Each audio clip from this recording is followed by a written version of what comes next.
In 1986, when I was coming of age, Ronald Reagan doubled down on the war on drugs that had been started by Richard Nixon in 1971.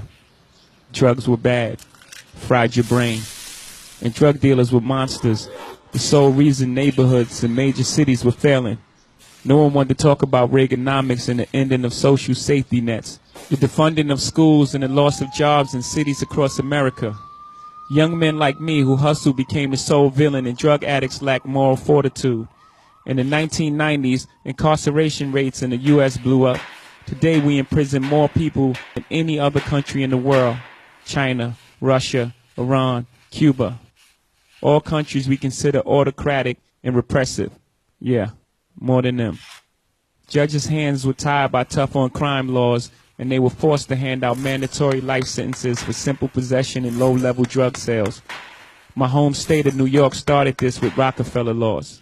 Then the feds made distinctions between people who sold powder cocaine and crack cocaine, even though they were the same drug. Only difference is how you take it. And even though white people used and sold crack more than black people, somehow it was black people who went to prison. The media ignored actual data to this day. Crack is still talked about as a black problem. The NYPD raided our Brooklyn neighborhoods while Manhattan bankers openly used coke with impunity. The war on drugs exploded the U.S. prison population, disproportionately locking away black and Latinos. Our prison population grew more than 900%. When the war on drugs began in 1971, our prison population was 200,000. Today it is over 2 million. Long after the crack era ended, we continued our war on drugs. There were more than 1.5 million drug arrests in 2014. More than 80% were for possession only. Almost half were for marijuana.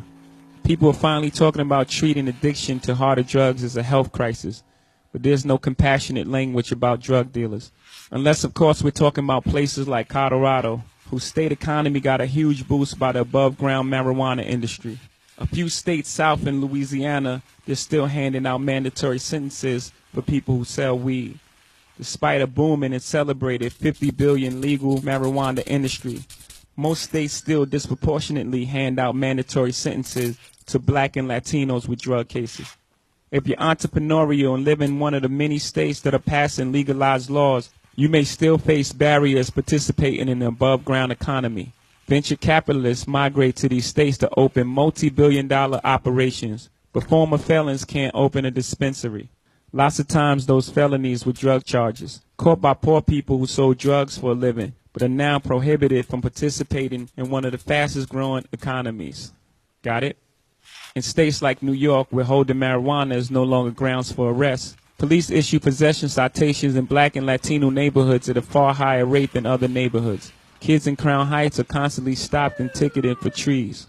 Kids at dorms in Columbia, where rates of marijuana use are equal to or worse than those in the hood, are never targeted or ticketed.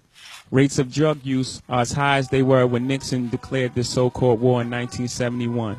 45 years later, it's time to rethink our policies and laws. The war on drugs is an epic fail.